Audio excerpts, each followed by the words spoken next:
من الشيطان اللعين الرجيم بسم الله الرحمن الرحيم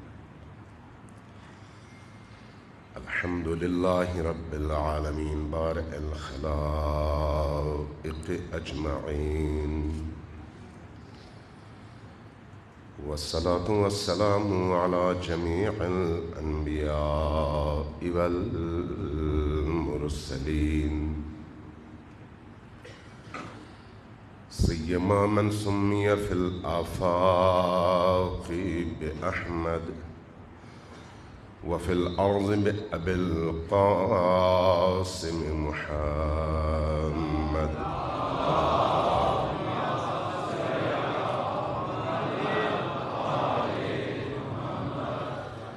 والصلاة والسلام على أولاده الطيبين الطاهرين المعصومين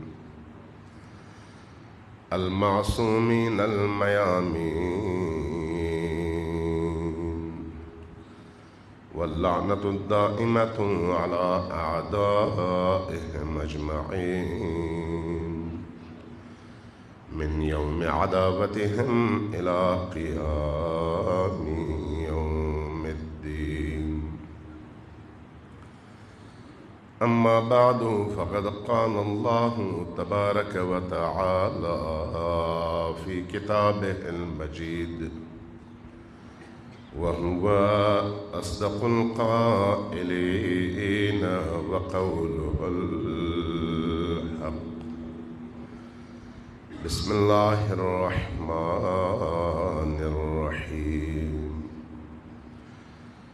قل لا أسألكم عليه أجرا إلا المودة في القربى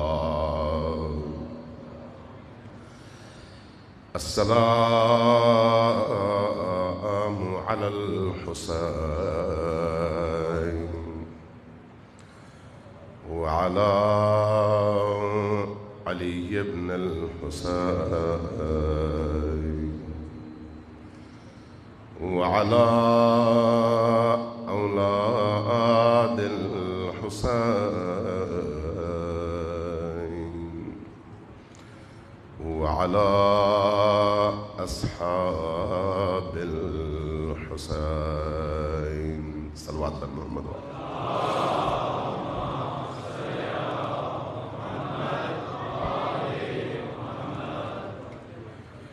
اللہ تبارک و تعالی اس محرم الحرام کو تمام مخلوقات، تمام انسانوں اور بالخصوص تمام اہل البیت کے چاہنے والوں کی مشکلات کے نجات اور اس آخری ہستی کی آمد کا سال قرار دے جس کی آمد کے انتظار میں کائنات کا ذرہ ذرہ تڑپ رہا ہے۔ محرم الحرام صرف عزا کا مہینہ نہیں ہے، محرم الحرام صرف رونے کا مہینہ نہیں ہے، محرم الحرام صرف سیاہ پوشی کا مہینہ نہیں ہے۔ یہ ساری چیزیں محرم میں ہیں، لیکن محرم انہی چیزوں کا نام نہیں ہے۔ یہ ساری چیزیں وسیلہ ہیں اور ذریعہ ہیں محرم الحرام کی روح تک پہنچنے کا۔ اور روح محرم کیا ہے؟ معاشرے کے اندر حسین کی روح کو زندہ کرنا، انسانی معاشرے کے اندر روح نہضت حسینی کو، قربانی حسین کو، ایثار حسین کو، فکر حسینی کو معاشرے کے اندر زندہ کرنا. چونکہ فکر حسین کے نتیجے میں معاشرے نے نجات کی طرف قدم اٹھانا ہے. کسی بھی انسانی معاشرے کی نجات کی اگر کوئی راہ ہے تو وہ فکر حسین کی راہ ہے.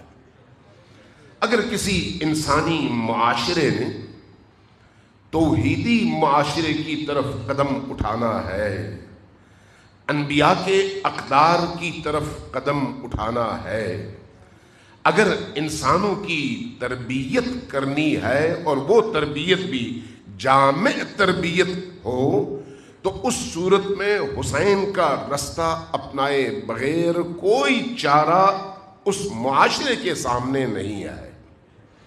اس لیے کہ حسین ابن علی صرف شہادتوں کا استعارہ نہیں ہے، صرف تاریخ کے ایک واقعے کے کردار کا نام حسین نہیں ہے.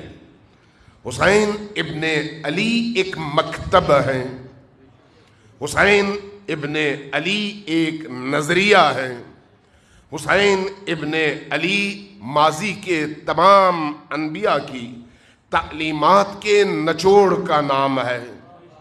حسین ابن علی ماضی کی تمام آسمانی کتابوں کی یکجا نمائندگی اور زمین پر انہی کتابوں میں موجود اللہ کے دستور کو زندہ کرنے والے اس ہیرو کا نام ہے.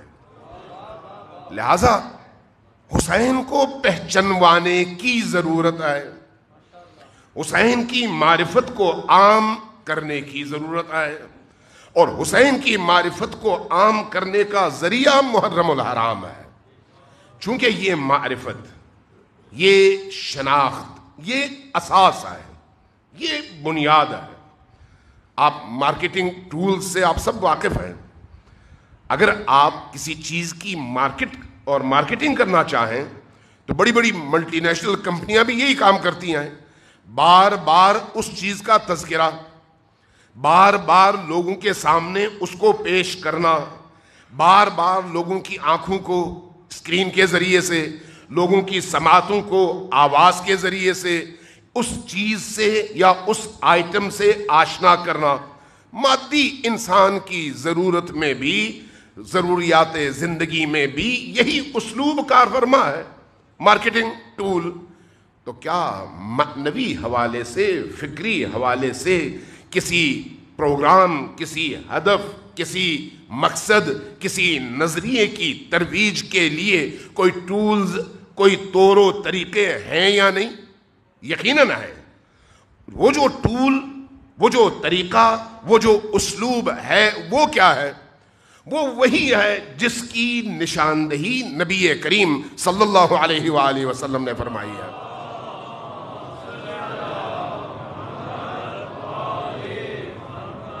چونکہ نبی کریم صلی اللہ علیہ وآلہ وسلم نے اپنی 23 سالہ زندگی میں ابتدا سے لے کر آخر تک جہاں اللہ کی توحید کو بیان کیا، جہاں اللہ کے دستورات، احکام اور قوانین کو بیان کیا، جہاں پر اخلاقی رویوں کو بیان بھی کیا اور اپنے عمل سے اس کا ثبوت بھی فراہم کیا، وہیں پر ان تمام تعلیمات کے ساتھ جس چیز کو سب سے زیادہ بیان کیا وہ اپنی اہل البیت علیہم السلام کی محبت کی طرف لوگوں کو دعوت ہے. یہ جو دعوت ہے کہ ان سے محبت کرو، یہ دعوت کیوں ہے؟ کیا اہل البیت کو ضرورت ہے کہ لوگ ان سے محبت کریں، یا اس کے پیچھے کوئی فلسفہ ہے، کوئی حکمت ہے، کوئی اس کے پیچھے ایسی روح ہے جس تک پہنچنے کے لیے ضروری ہے اور اس تک پہنچنے کے لیے وہ رستہ اہل البیت ہے؟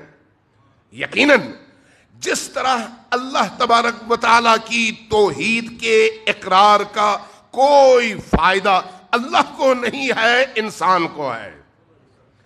کسی رسول کی معرفت اور اس رسول پر ایمان لانے کا فائدہ اس زمانے کے انسانوں کو ہے، اس رسول کو نہیں ہے۔ اسی طرح سے ولی خدا اور اولیاء خدا کی معرفت کا فائدہ بھی اسی انسانی معاشرے کو ہے۔ اس ولی خدا کو نہ اس سے فائدہ پہنچتا ہے اور نہ پہچاننے سے اس کو نقصان پہنچتا ہے۔ اہل البیت علیہ الصلوۃ والسلام، نبی کریم کی آل، جب ہم ان کی تعلیمات دیکھتے ہیں تو ہمیں جو چیز سب سے زیادہ نمایاں نظر آتی ہے وہ یہی ہے کہ آپ کی زندگی میں سب سے زیادہ جس چیز پر توحید اور احکام خداوندی کو بیان کرنے کے ساتھ ساتھ اور اخلاقیات کو بیان کرنے کے ساتھ ساتھ جس چیز کو ان تمام عبادات میں روح کی حیثیت دے کر تمام عبادات کو اس محور پر بیان کیا ہے، وہ محور، وہ مرکزیت، وہ نقطۂ مرکزی علی اور آل علی کی ذات ہے۔ لہذا نماز گھومتی ہے علی کی محبت کے گرد اور آل علی کی محبت کے گرد، روزہ گھومتا ہے، طواف کرتا ہے علی اور آل علی کی محبت کے گرد۔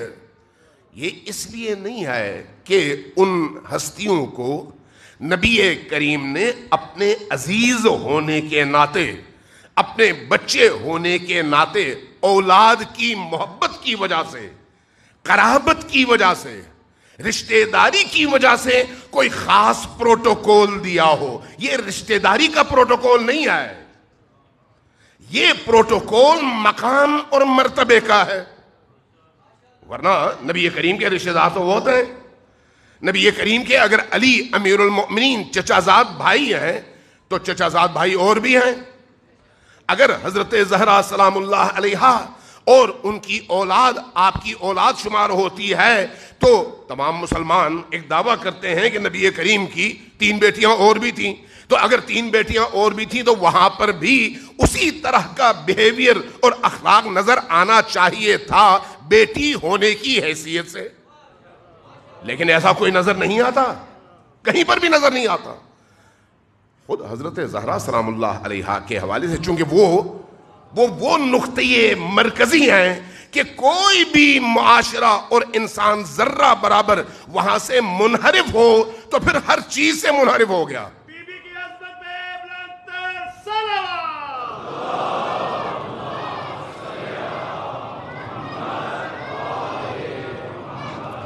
اس لیے نبی کریم جو اہتمام ان ہستیوں کے لیے کرتے رہے، چاہے وہ امیر المؤمنین کی ذات ہو، چاہے وہ سیدی کائنات کی ذات ہو، چاہے وہ حسن مجتبی کی ذات ہو، چاہے وہ حسین شہید کربلا کی ذات ہو، یہ جو 4 شخصیات کے لیے اہتمام نبی کی روش میں، نبی کے عمل میں، نبی کے بیہیویئر میں، نبی کے اخلاق میں، نبی کی نجی اور اجتماعی دونوں زندگیوں میں نظر آتا ہے، وہ بیہیویئر آپ کو روئے زمین پر کسی اور کے لیے نظر نہیں آتا۔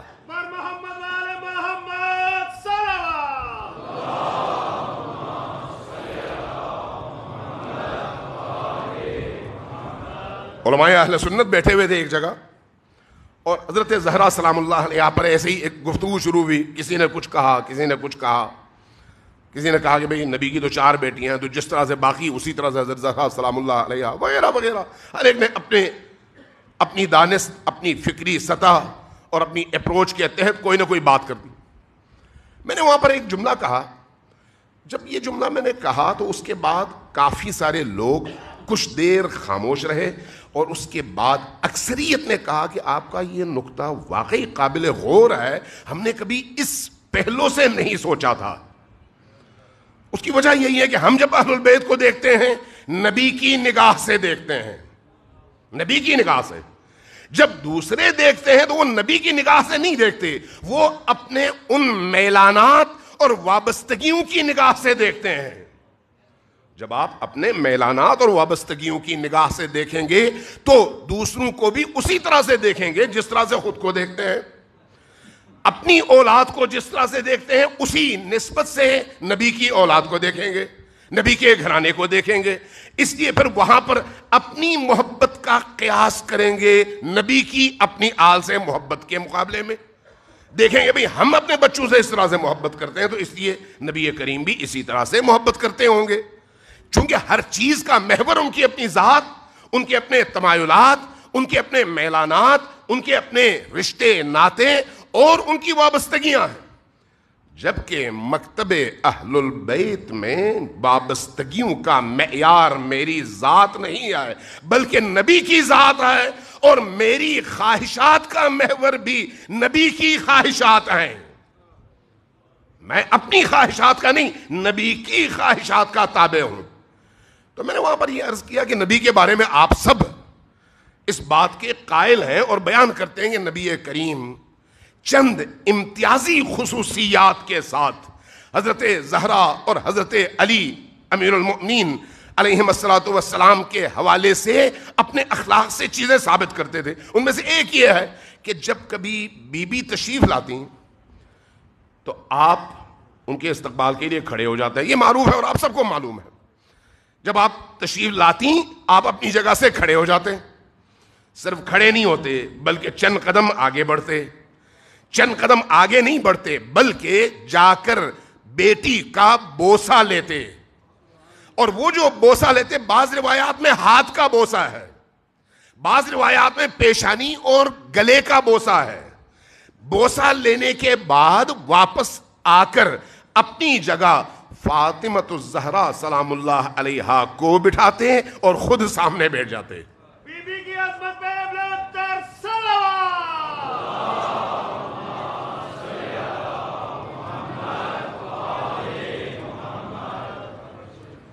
جب آپ صلوات بھیجیں، پچھلے سال میں نے عرض کیا تھا، جب صلوات بھیجیں تو آپ چونکہ مکتب علی کے فرزند ہیں اور آج کا زمانہ علی کے اس بیٹے کا ہے جو مہدی آخر الزماں ہے، حجت خدا، اس لیے جب آپ درود بھیجیں تو ان کے ظہور کی دعا کو ضرور شامل کریں اور کہیں وعجل فرجہم. صلوات بھیجیے بر محمد و آل محمد.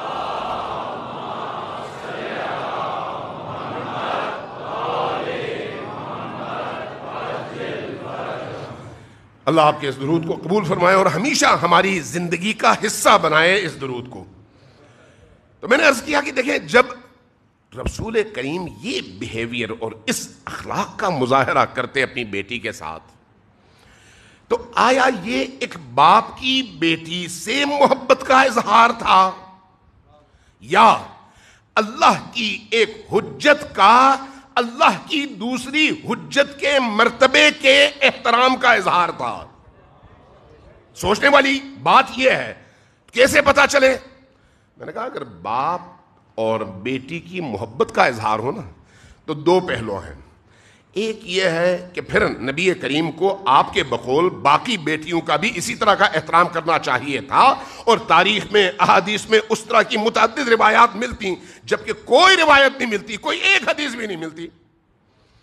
اس کا مطلب ہے بیٹی والا معاملہ تو گیا ایک طرف، اور دوسرا اگر یہ باپ کی بیٹی سے محبت کا اظہار ہے تو پھر نبی کا ہر عمل سنت کہلاتا ہے، استثناء اس میں کوئی نہیں آئے. تو اس کا مطلب یہ ہے کہ سنن نبوی میں ایک سنت یہ ہونی چاہیے کہ ہر باپ نبی کریم کی تاثیر اور ان کی پیروی میں اپنی بیٹی کے احترام کے لیے وہی کام کرے جو نبی نے اپنی بیٹی کے لیے کیا ہے، چونکہ سنت نبوی ہوگی. لیکن کہیں آپ نے کسی ایک حدیث میں ایسی بات پڑھی کہ نبی کی سنت یہ ہے کہ اپنی بیٹی کا اس طرح سے احترام کرو کہ جب وہ آئیں تو کھڑے ہو جاؤ، جب وہ سامنے آئیں تو خود استقبال کے لیے آگے بڑھو اور اس کا بوسہ لو، پھر اس کو اپنی جگہ بٹھاؤ اور خود سامنے بیٹھ جاؤ؟ کہیں پر کوئی ایسی سنت آپ نے کسی ایک محدث کی زبانی، کسی روایت کی زبانی سنی ہے یا نہیں سنی؟ کہاں نہیں سنی. اگر نہیں سنی تو اس کا مطلب یہ ہے کہ یہ سنت نبوی نہیں ہے. سنت سب کے لیے ہے. اگر سنت نہیں ہے تو پھر کیا ہے؟ پھر یہ ان رشتوں سے ماورا ایک تعلق ہے. باپ اور بیٹی کے رشتے سے وہ رشتہ اپنی جگہ مقدس ہے, کوئی شک نہیں اس میں. وہ جو باپ اور بیٹی کا رشتہ, بھائی اور بھائی کا رشتہ, نانا اور نواسوں کا رشتہ, یہ جو رشتے ہیں یہ رشتے اپنی جگہ انسانی دنیا اور انسانی معاشروں میں اپنی جگہ اہم ہے, اس میں کوئی شک نہیں. لیکن جو احترام, جو مقام, جو مرتبہ, جس طرح کا تقدس اس رشتے کو نبی کریم نے اپنے عمل اور اپنے بیہیویئر سے دیا ہے, وہ اس رشتے کی وجہ سے نہیں ہے بلکہ ان ہستیوں کے مقام کی وجہ سے ہے.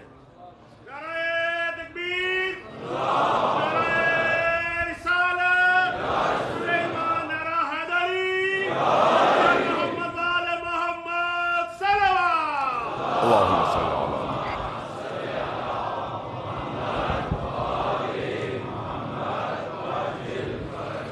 جب نبی کریم نے اس رشتے کو ان کے مقام اور مرتبے کی وجہ سے اہمیت دی ہے تو وہ مرتبہ اور مقام کیا ہے؟ وہ مرتبہ, وہ مقام, وہ منزلت نبی کے بعد جو اعلیٰ ترین منصب اللہ کی بارگاہ میں موجود ہے. نبی کریم کی منزلت کے بعد, نبی کریم کے مقام کے بعد جو اعلیٰ ترین منزلت اور مقام رب کریم کی بارگاہ میں ہے, ان ہستیوں کو وہی مقام حاصل ہے جس تک کسی اور فرد بشر کی پہنچ ممکن نہیں ہے. وہ مقام ہے. اب وہ مقام کیا ہے؟ مقام ولایت, مقام ولایت الہیہ. لہذا جب ہم محرم میں داخل ہوتے ہیں تو محرم صرف عزاداری نہیں ہے, اس مقام کی معرفت اور شناخت کا ذریعہ ہے. اس مقام کی معرفت اور شناخت کا ذریعہ. یہ مقام اور معرفت کیوں اس کی شناخت ضروری ہے؟ چونکہ شناخت کے نتیجے میں محبت پیدا ہوتی ہے. یہ وہی الہی مارکیٹنگ کے ٹولز ہیں, خدا کی مارکیٹنگ کے ٹولز. خدا کہتا ہے بار بار ان کا تذکرہ کرو, اللہ کہتا ہے کہ ان سے محبت کرو, اللہ کہتا ہے ان سے مودت کرو, اللہ کہتا ہے ان پر درود بھیجو, اللہ کہتا ہے میں بھی ان پر درود بھیجتا ہوں. یہ اس طرح کی ساری چیزیں بار بار. بعض آیات ایسی ہیں جو ان ہستیوں کی شان میں نازل تو ہوئیں, قرآن میں ایک بار ہے, لیکن وہ آیتیں صرف ایک بار نازل ہوئیں, تین بار نازل ہوئی ہیں. تین بار. ایک دفعہ نازل ہوئی, دوبارہ وہی آیت پھر نازل ہوئی, سیبارہ وہی آیت کسی اور مقام پہ پھر نازل ہوئی. اور نبی کریم نے بھی اپنی زبان سے, اپنے کلام سے ایک ہی مطلب کو بارہا مختلف الفاظ, مختلف مفاہیم, مختلف پیرایوں اور مختلف تعبیرات میں بیان کر کے انسانوں کے ذہنوں میں یہ بات بٹھانے کی کوشش کی کہ اگر میرے بعد کوئی ہے تو وہ یہی ہیں, ان کے علاوہ جو کچھ بھی ہے وہ گمراہی کا رستہ ہے.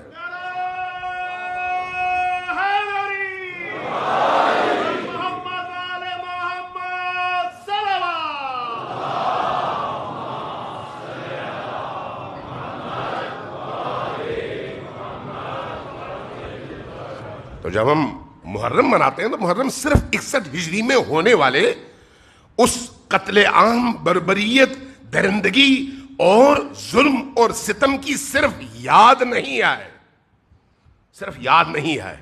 یہ اسی طرح جس طرح سے روزہ ہر سال آپ رکھتے ہیں, نماز روز 5 اوقات میں پڑھتے ہیں, زکوٰۃ ہر دفعہ آپ ادا کرتے ہیں, عمرے کے لیے تاکید کی جاتی ہے کہ ایک دفعہ تو ہر صورت میں جاؤ, اور اگر بار بار جا سکو تو ضرور جاؤ.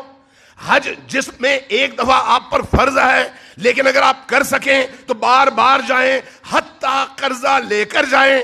یہ جو آپ کو بار بار ان تمام اعمال کی تاکید کی جاتی ہے, انہی تاکیدات میں سے ایک تاکید اہل البیت کی محبت اور مودت کا اظہار اور اس کا مسلسل بیان ہے. کیوں ہے؟ سمپل ہے اس کا جواب. آپ نماز میں 5 اوقات نماز پڑھتے ہیں تو 5 اوقات نماز میں وہی کلمات تکرار کرتے ہیں. کیوں؟ بار بار آپ کیوں کہتے ہیں اہدنا الصراط المستقیم؟ بار بار آپ سورہ حمد کیوں پڑھتے ہیں؟ بار بار آپ رکوع کیوں کرتے ہیں؟ ایک دفعہ کر لیں کافی ہے؟ نہیں، آپ کو ہر لمحے متوجہ رہنے کی ضرورت ہے کہ کوئی خالق ہے جس کے سامنے میں نے جھکنا ہے. میں خود کچھ نہیں ہوں، جو کچھ ہے وہ میرا خالق ہی ہے.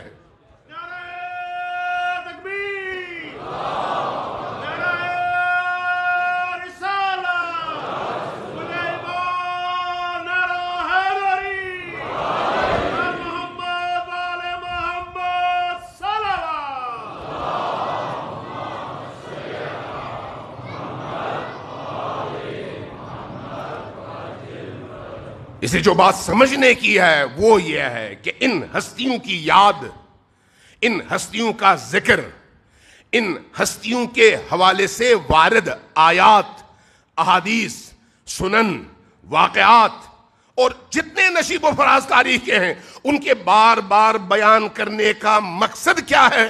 ان سے ہمارا فاصلہ کم سے کم ہو اور ہم ان کے قرب کے زیادہ سے زیادہ حقدار بنیں، ان کے زیادہ سے زیادہ قریب پہنچیں.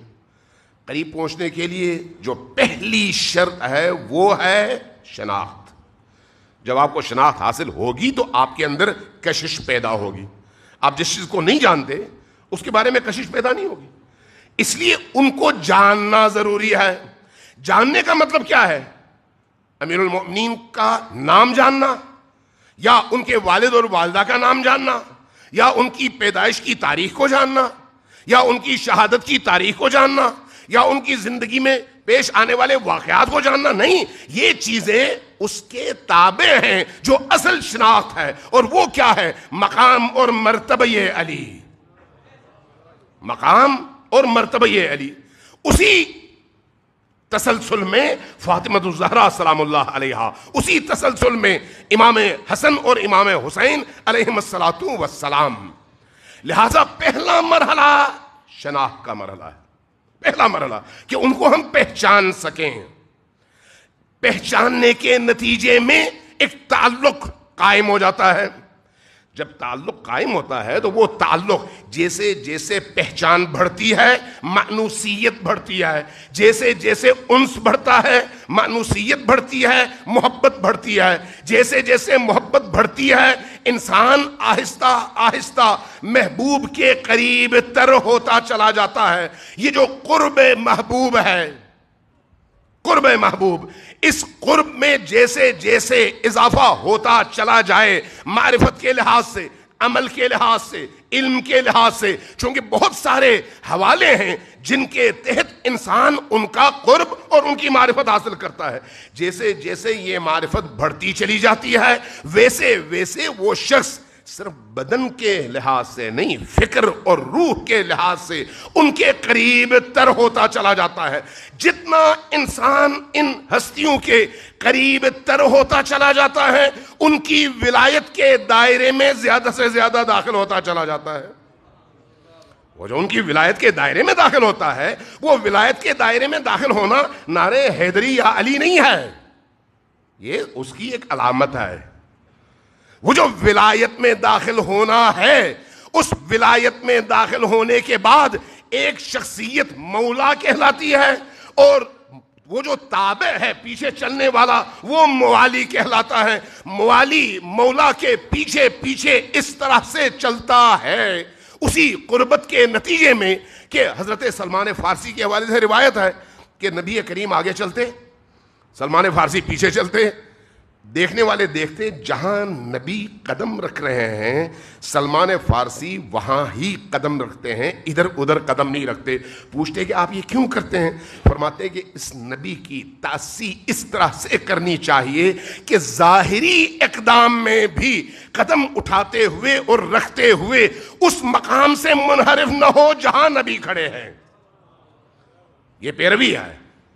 اسی پیروی کے نتیجے میں سلمان منا اہل البیت بنتے ہیں، اسی پیروی کے نتیجے میں. اور اس پیروی کے لیے پہلی منزل شناخت ہے، پہلی منزل معرفت ہے. اور اس معرفت اور شناخت میں جیسے جیسے اضافہ ہوتا چلا جاتا ہے انسان کے سامنے سے پردے ہٹتے چلے جاتے ہیں. جیسے جیسے پردے ہٹتے چلے جاتے ہیں ویسے ویسے وہ ان ہستیوں میں جن کو وہ اپنا محبوب بناتا ہے ان ہستیوں میں گم ہوتا چلا جاتا ہے, ضم ہوتا چلا جاتا ہے. ضم, یہ جو انضمام ہے یہ کیسا انضمام ہے؟ شناخت, معرفت, محبت, اور اس محبت کے نتیجے میں پھر آہستہ آہستہ عشق. یہ جو عشق ہے یہ اشقہ کی تعریف دیکھیے کہ اس کی کیا تعریف اہل لغت نے کیا ہے, اہل عرفان نے کیا ہے, اور پھر دنیاوی لوگوں نے اس کی تعریف کیا ہے. آپ جس عشق کو مجازی حوالے سے دنیا میں رائج دیکھتے ہیں اس میں بھی آپ دیکھتے ہیں کہ جب کوئی شخص کسی اور ذات کا عاشق ہو جائے تو اس کی زندگی کا قرار چھن جاتا ہے, مادی زندگی میں اور اس مجازی عشق میں. لیکن وہ جو عشق ہے وہ کیسا عشق ہے؟ وہ عشق حقیقی ہے, حقیقی. اور جب حقیقی عشق کے دروازے کھل جاتے ہیں تو اس دروازے کے کھلنے کے بعد پھر مادی تمام معشوق اور محبوب سارے کے سارے پیچھے رہ جاتے ہیں. پھر انسان ان چیزوں سے بہت اوپر اٹھنے لگتا ہے. استاد شہید آیت اللہ مطہری نے محمد حسین شہریار کے حوالے سے ایک واقعہ نقل کیا ہے. محمد حسین شہریار بہت بڑے شاعر تھے فارسی کے, اور واقعی ایسے شاعر تھے کہ ان کی شاعری میں عشق اوپر سے نیچے تک جلوگر ہے, اور خصوصاً مولا علی کے حوالے سے انہوں نے بعض ایسے کلام کہے ہیں کہ انسان دنگ رہ جائے. ان کا ایک کلام ہے فارسی میں, ایک کلام ہے عربی میں, ترکی میں جو کلام ہے وہ حیدر مولا کے نام سے ہے, اور جو فارسی میں کلام ہے علی اے ہمائے رحمت تو چے آیتی خدا را. پہلا اس کا مصرع یہاں سے شروع ہوتا ہے, میں اس تفصیل میں نہیں جاتا. ہم وہیں پر تھے جب آیت اللہ العظمیٰ مرشی نجفی کا انتقال ہوا اور ان کا وصیت نامہ چھپ کے آیا. تو ان کے وصیت نامے میں ایک چیز میں نے پڑھی, وہ یہ تھی کہ ایک دن آیت اللہ العظمیٰ مرشی نجفی رات وضو کر کے, ان کی خواہش تھی کہ کسی طرح سے امیر المومنین کا دیدار ہو جائے, وضو کر کے کچھ اعمال بجا لا کے سو گئے. رات دیکھا امیر المومنین کی محفل میں تشریف فرما ہے, امیر المومنین کے ساتھ مختلف شخصیات ارد گرد بیٹھے ہوئے اور آپ بھی ساتھ میں بیٹھے ہوئے ہیں. کہنے لگے میں نے اس منظر میں یہ دیکھا کہ امیر المومنین کی بارگاہ میں جو موجود ہے وہ کچھ نہ کچھ اپنا سنا رہا ہے. اس اثنا میں امیر المومنین نے کہا کہ ہمارے شاعر کو بلاؤ, وہ ذرا سنائے اس پر کیا نازل ہوا ہے. کہتے ہیں اس اثنا میں فرزدق کو دعوت دی گئی کہ وہ آئے امیر المومنین کی شان میں کلام سنائے. جب اس کو دعوت دی گئی تو امیر المومنین نے فرمایا نہیں, ہمارے شاعر فارس کو بلاؤ. تو اس اثنا میں آیت اللہ العظمیٰ نجفی مرشی کہتے ہیں کہ میں نے دیکھا کہ ایک چھوٹے سے قد کا منحنی بدن کا مالک شخص دروازے سے داخل ہوا, سلام کیا, وہیں پر بیٹھ گیا. امیر المومنین نے فرمایا کہ شہریار بتاؤ تم پر کیا نازل ہوا ہے. جیسے یہ فرمایا اس نے اپنی ڈائری کھولی اور سنانا شروع کر دیا, علی ای ہمائے رحمت تجھے آیتی خدا را. ایسا خوبصورت کلام ہے, ایسا بامعنی کلام ہے. خود اس کلام پر اگر گفتگو ہو تو کئی مجلسیں شاید اسی کلام پہ ختم نہ ہو سکیں. سارا کلام سنا دیا. سنانے کے بعد کہتے ہیں میری آنکھ کھل گئی. جب آنکھ کھلی تو میں سوچنے لگا یہ شہریار ہے کون, چونکہ جانتے نہیں تھے. اپنے بیٹے سید محمود مرعشی سے جو آج زندہ ہیں ان سے کہتے ہیں کہ انہوں نے یہ واقعہ نقل کیا کہ مجھ سے انہوں نے کہا کہ یہ محمد حسین شہریار کون ہے. میں نے کہا کہ ایک شاعر ہے اور تبریز میں ہوتا ہے. کہا کہ اس سے کہو کہ وہ میرے پاس آئے. اس کو فون کیا گیا. جیسے ہی خبر ملی کہ آیت اللہ العظمیٰ نجفی مرشی نے بلایا ہے وہ فوراً پہنچ گئے. اگلے ہی دن آیت اللہ العظمیٰ نجفی مرشی نے بڑا زبردست قسم کا استقبال کیا اور ان کو بڑی عزت دی, توقیر دی, پروٹوکول دیا, اور اس کے بعد فرمایا کہ وہ جو تم نے کلام امیر المؤمنین کے بارے میں کہا ہے وہ ذرا سناؤ. جب انہوں نے یہ کہا تو محمد حسین شہریار ٹھٹک گیا. کہا کہ آپ کو کیسے پتا کہ میں نے کوئی کلام امیر المؤمنین کے حوالے سے کہا ہے؟ تو کہا مجھے اس طرح سے پتا ہے کہ پرسوں رات اس ٹائم پر میں نے یہ خواب دیکھا تھا۔ محسن شہریار نے کہا کہ ٹائم کون سا تھا؟ انہوں نے بتایا مثلا میں جب اٹھا تو اتنے بجے تھے۔ تو محمد حسین شہریار بیٹھ کر رونے لگا، روتے ہوئے کہنے لگا کہ آقا یہ وہ وقت تھا جب میں ایک ایک مصرع لکھ رہا تھا۔ جو اخلاص کے ساتھ انسان لکھتا ہے، کرتا ہے، بولتا ہے، جیسے جیسے بولتا ہے اس بارگاہ میں شرف قبولیت پاتا چلا جاتا ہے۔ شرط یہ ہے کہ اخلاص سے انسان یہ کام کرے۔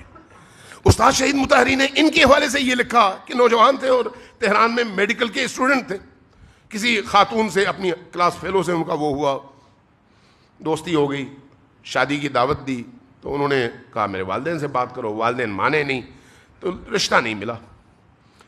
ان کا دل ٹوٹ گیا چونکہ ان کو عشق ہو گیا تھا، محبت ہو گئی تھی، رشتہ نہیں ملا اور ایک عرصہ گزر گیا۔ انہوں نے اس دل کے ٹوٹنے کی وجہ سے میڈیکل کی لائن بھی چھوڑ دی، یونیورسٹی بھی چھوڑ دی اور آگے باہر آ گئے۔ کچھ عرصے کے بعد کہیں پر اس خاتون سے ملاقات ہوئی۔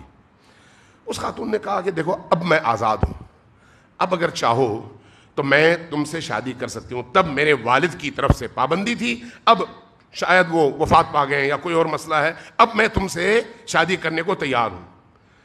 تو محمد حسین شہریار نے ایک جملہ کہا کہ تب میں تم سے عشق کرتا تھا، لیکن یہ میرا عشق تم سے اور تمہارے اس مادی ہیکل سے تھا، لیکن جب تم سے میرا رابطہ ٹوٹ گیا تو مجھے میرا حقیقی معشوق مل گیا۔ وہ جو حقیقی معشوق ملا ہے اس کے بعد اب میں اس کے عشق کا ایک لمحہ اس پوری کائنات کے مقابلے میں دینے کے لیے تیار نہیں ہوں۔ وہ جو حقیقی عشق ہے وہ کیا ہے؟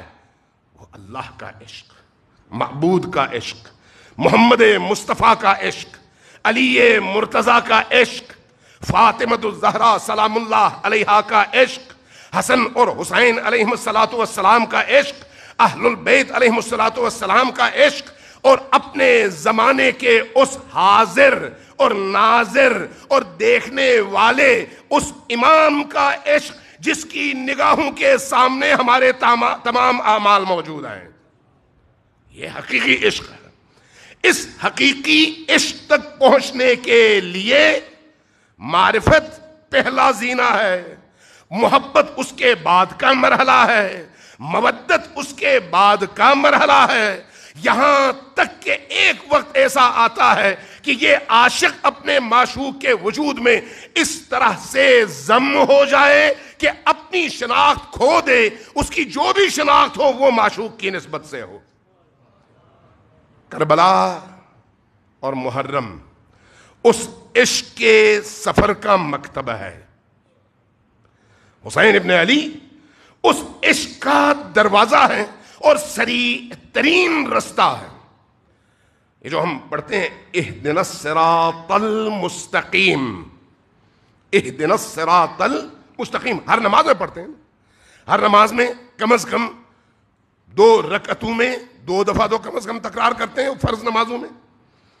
یہ جو اہدنا الصراط المستقیم ہے، شیعہ علماء نے اور مفسرین نے بھی اور اہل سنت بعض مفسرین نے بھی کہا ہے کہ یہ جو اہدنا الصراط المستقیم ہے، یہ صراط المستقیم یعنی صراط علی ابن ابی طالب۔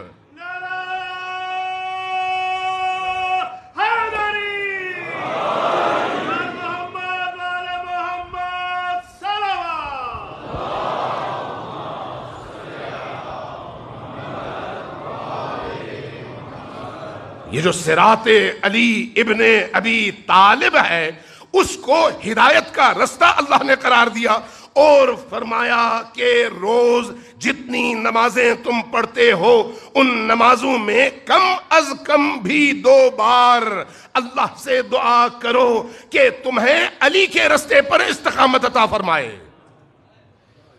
اب یہ علی کے رستے پر استقامت کیسے نصیب ہوگی؟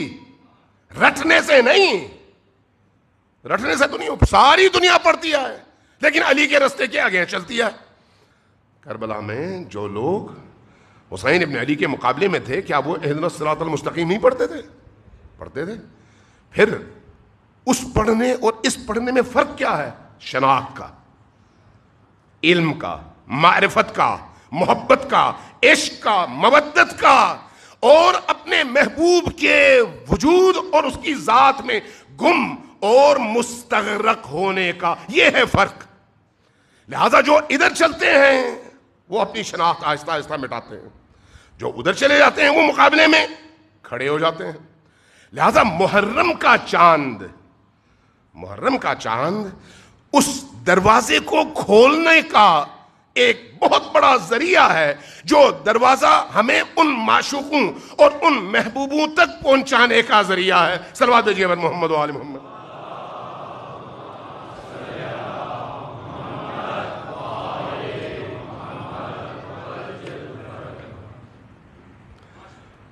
امام حسین علیہ السلام وہ دروازہ ہے، وہ دروازہ، یہ جو امام حسین کا دروازہ ہے، اگرچہ معصومین 14 ہیں نبی کریم سے لے کر امام عصر تک، لیکن ان 14 میں جو حسین کا ایک پہلو ہے، حسین ابن علی علیہ السلام کا، وہ پہلو غالب ہے۔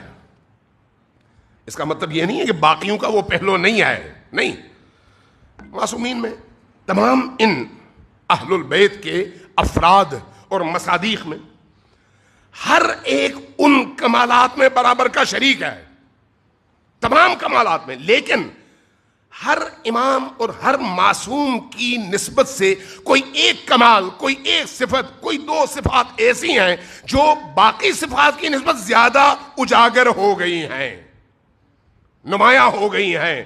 اس کا مطلب یہ نہیں ہے کہ باقیوں میں نہیں ہے، باقیوں میں بھی اسی طرح سے ہے، لیکن وہاں پر نمایاں نظر نہیں آئی یا ہم اس تک نہیں پہنچے۔ اس شخصیت میں وہ صفت اور وہ کیفیت زیادہ نمایاں ہو گئی، اور ان ہستیوں میں امام حسین علیہ السلام دو شخصیات ہیں جن کے بارے میں احادیث بھی ہیں کہ ان 2 ہستیوں کے حوالے سے جو رحمت کا پہلو ہے، رحمت کا، مہر کا پہلو ہے، محبت کا پہلو ہے، عطا کا پہلو ہے، وہ بہت نمایاں ہے۔ اس لیے اگر کوئی شخص ان 2 دروازوں پر جائے، یا حسین کے دروازے پر یا مادر حسین کے دروازے پر، ان 2 دروازوں میں جو رحمت ملتی ہے وہ مامتا کی شکل میں ملتی ہے، مامتا کی شکل میں۔ باپ میں بھی تو محبت ہوتی ہے، بھائی میں بھی محبت ہوتی ہے، بہن میں بھی ہوتی ہے، لیکن وہ جو ماں کی محبت ہے وہ ایک خاص محبت ہے۔ اس محبت سے ہم صرف اندازہ لگا سکتے ہیں کہ ایک ناقص ترین مخلوق کی محبت میں ایک ایسی چاشنی ہے جو دوسروں میں نہیں ہے، تو پھر وہ جو تمام صفات کا مظہر ہستی ہیں جس کو ہم فاطمۃ الزہراء کہتے ہیں،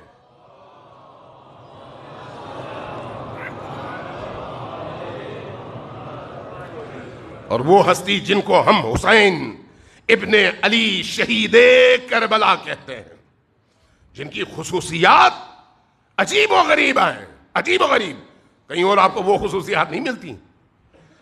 کسی امام کے گھر میں، کسی امام کے مقبرے میں آپ سے یہ نہیں کہا گیا احادیث میں، چونکہ یہ چیزیں ہم ائمہ سے لیتے ہیں نا، اپنی مرضی سے تو نہیں، اپنی مرضی کا کوئی کام ایسا نہیں ہے جس کو آپ دین قرار دے سکیں جب تک اس میں اللہ کی، رسول کی اور اس ولی خدا کی جس کی نشاندہی رسول نے کیا ہے مرضی شامل نہ ہو۔ لہذا کوئی بھی عمل ہو، اگر ان کی رضا ہے، وہ راضی ہیں، تو پھر وہ عمل عبادت ہے، وہ عمل اللہ تک پہنچنے کا رستہ ہے۔ آپ کسی اور امام کے حوالے سے ایسی کوئی بات دکھا دیں، حتیٰ امیر المومنین کے ہاں، کہ اگر آپ اس امام کے قبر کے قریب جائیں حائر کے اندر، تو وہاں پر مسافر کی نماز تمام ہو سکتی ہے اور وہ پوری نماز پڑھ سکتا ہے، کسی اور امام کے حوالے سے آپ کو نہیں ملے گا، لیکن امام حسین کے حوالے سے نہیں ملتا ہے۔ جب آپ وہاں پر جاتے ہیں حائر کے نیچے، وہاں پر اگر آپ مسافر بھی ہیں تو 4 رکعت پوری پڑھ سکتے ہیں. کسی اور امام کے حوالے سے آپ کو نہیں ملتا کہ اگر آپ ان کے گنبد کے نیچے جا کر، گنبد کے نیچے، حائر کے نیچے کھڑے ہو کر کوئی دعا مانگیں تو وہ رد نہیں ہو سکتی. لیکن حسین ابن علی کے حرم کی یہ خصوصیت ہے کہ آپ جب اس حائر کے نیچے کھڑے ہو کر کوئی بھی دعا مانگیں، وہ دعا اللہ کی طرف سے کبھی رد نہیں ہوتی. خصوصیت آئی ہے. لہذا حضرت امام حسین اور حضرت زہرا سلام اللہ علیہا کی زندگی کے اس رحمت کے پہلو کو ہمیشہ پیش نظر رکھیں. ہمارے استاد تھے، وہ اکثر کہا کرتے تھے کہ اپنی زندگیوں میں ان معصومین میں سے کسی ایک کا دامن ہمیشہ تھامو اور ہمیشہ ان سے مانوس رہو، اگرچہ باقیوں سے بھی رہو، لیکن اس ہستی سے ہمیشہ اپنا رشتہ اس طرح سے جوڑے رکھو کہ وہ تمہاری سانسوں میں شامل ہو جائیں. اور اس میں سب سے بہترین ہستی وہ ماں ہے جو اس کائنات کی ماں ہے، جس کو فاطمہ الزہرا سلام اللہ علیہا کہا جاتا ہے.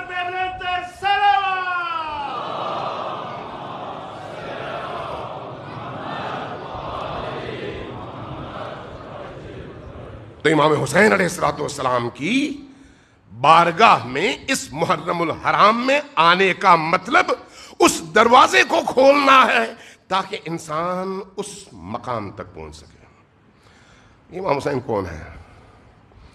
وہ آج چونکہ محرم کی پہلی مجلس ہے اس مسجد میں، اس حوالے سے اگر آپ دیکھیں تو آغاز ہے. ہم پر اعتراض ہوتا ہے کہ آپ حسین ابن علی پر روتے ہیں. رونا تو 3 دن تک، غم تو 3 دن تک، ماتم اور علم اور سوگواری تو 3 دن تک ہے، اس کے بعد ہے ہی نہیں، منع کیا گیا ہے، یہ ہے وہ ہے.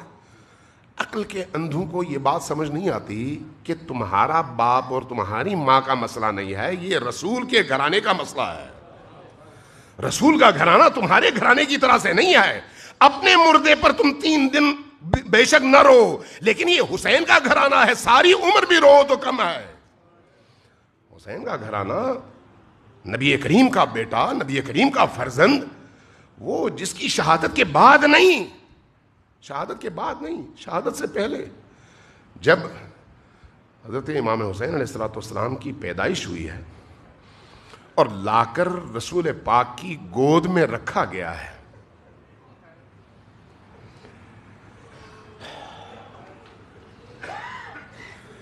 جب آغوش نبوی میں امام حسین کو رکھا گیا تو امام حسین کے چہرے پر جیسے ہی نبی کی نگاہ پڑی، ادھر جبرائیل نازل ہوئے، اور جیسے ہی جبرائیل نازل ہوئے ویسے ہی فرمایا یا رسول اللہ، مجھے اللہ نے ایک میسج اور پیغام دے کر بھیجا ہے کہ آپ کا یہ بیٹا کس طرح سے شہید ہوگا، کس طرح سے شہید ہوگا. تو گویا امام حسین علیہ السلام کے مصائب سب سے پہلے اللہ نے جبرائیل کے سامنے پڑے ہیں، اور اس کے بعد جبرائیل نے آ کر نبی کریم کی بارگاہ میں پڑے ہیں. اور پھر جب نبی نے یہ مصائب سنے، زاروں قطار رونے لگے. جب بتایا کہ کربلا میں کیا ہوگا، زاروں قطار رونے لگے.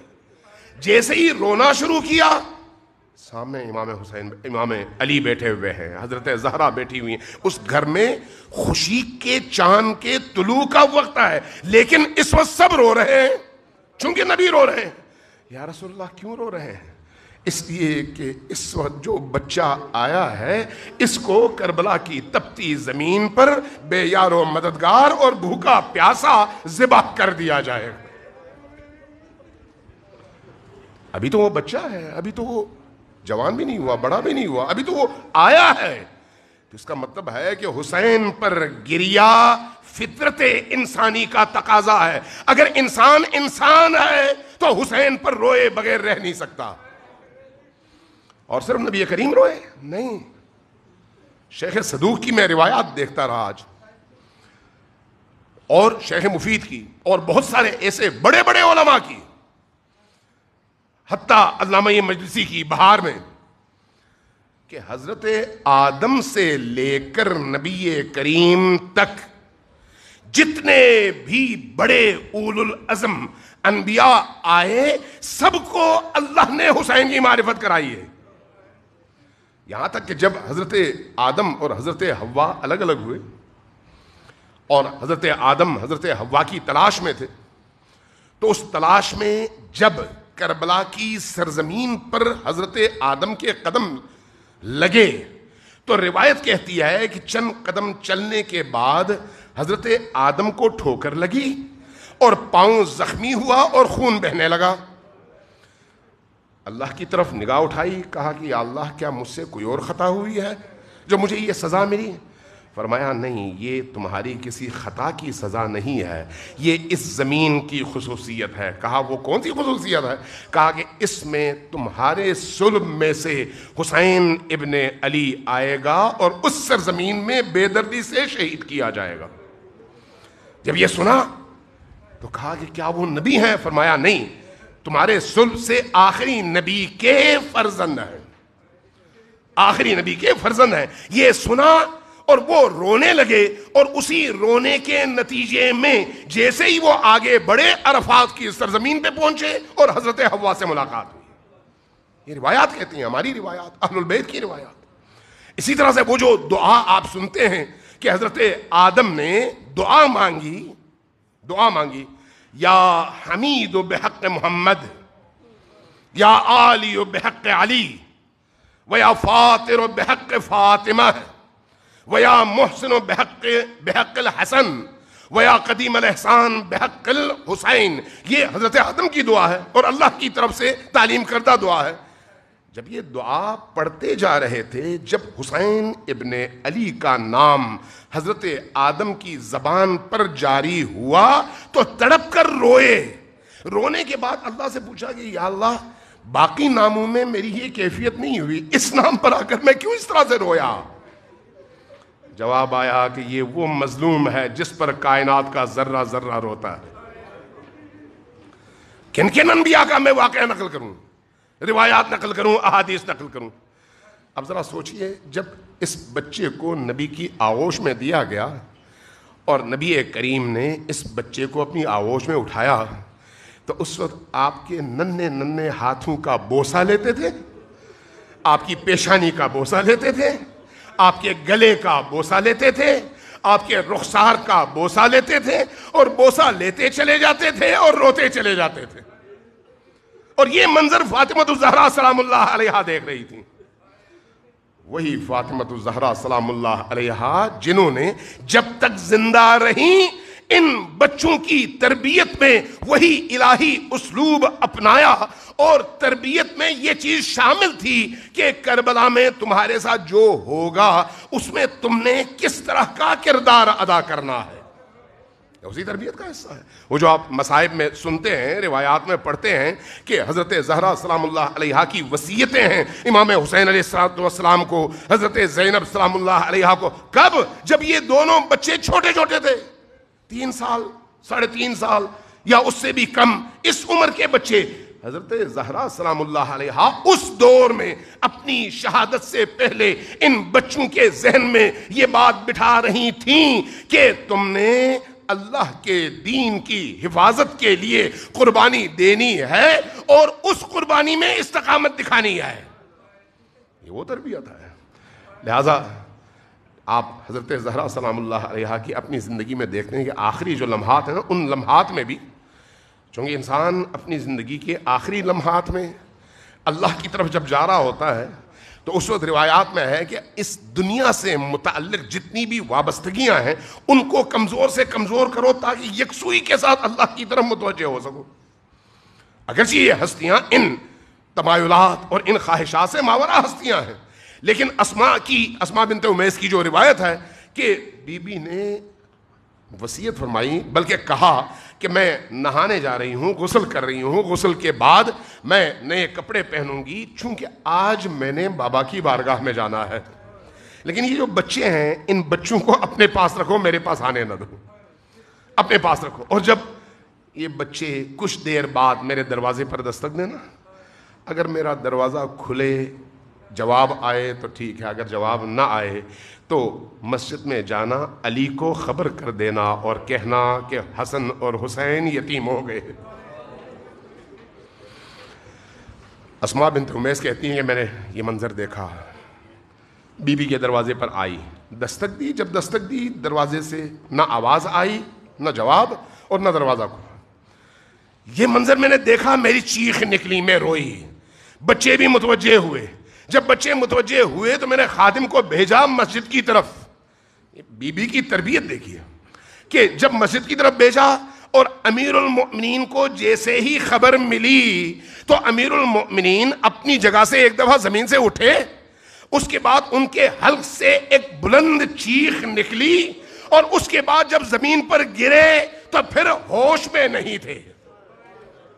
بی بی کی یاد میں یہ کیفیت علی مرتضیٰ کی تھی۔ اس لیے جب مسجد سے آپ کو گھر کی طرف لایا جا رہا تھا تو آپ کو سہارا دے کر لایا جا رہا تھا۔ جب بی بی کے پاس آئے ہیں تو امیر المؤمنین نے ایک روایت میں نے پڑھی، آواز دی، فاطمہ فاطمہ فاطمہ، لیکن فاطمہ کی آواز نہیں آئی۔ جب نہیں آئی تو ایک دفعہ علی تڑپے، کہا کہ میں علی ہوں اور آپ کو آواز دے رہا ہوں۔ تب بدن فاطمہ میں حرکت پیدا ہوئی، یہ 4 بچے تڑپ کر آگے گئے، تڑپ کر آگے گئے۔ تو اس میں اسماء کہتی ہیں کہ میں نے دیکھا یہ 2 بچیاں ماں کے سرہانے کی طرف اور دونوں بچے پائنتی کی طرف۔ امام حسن نے ایک پاؤں اٹھایا تھا، پکڑا تھا، اور امام حسین نے دوسرا پاؤں پکڑا تھا، اور جب یہ پکڑ کر رو رہے تھے تو ایک عجیب منظر تھا۔ امام حسن نے ماں کے دائیں پاؤں کا تلوہ اپنے رخسار پر رکھا تھا اور روتے جا رہے تھے، اور امام حسین نے بائیں پاؤں کا تلوہ اپنے رخسار پر رکھا اور رگڑتے ہوئے روتے چلے جا رہے تھے۔ اس اثنا میں جب میں نے آواز دی حسن ابن علی کو کہ بیٹا حسن تم بڑے ہو، ذرا کم رو، چونکہ بہت زیادہ رو رہے تھے، میں نے کہا بیٹا حسن تم بڑے ہو، ذرا کم رو، دیکھو حسین تم سے چھوٹا ہے، تمہیں دیکھ کر زیادہ روئے گا۔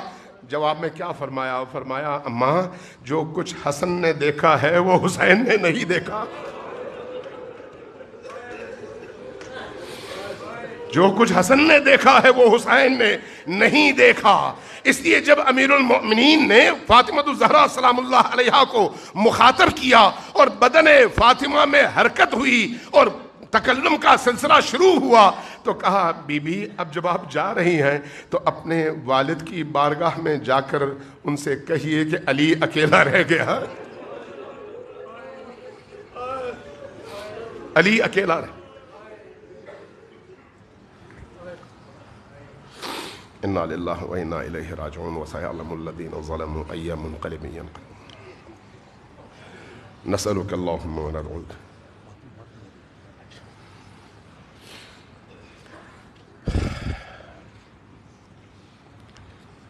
اللہ تبارک و تعالیٰ آپ کی تمام عبادات کو اپنی بارگاہ میں شرف قبولیت عطا فرمائے۔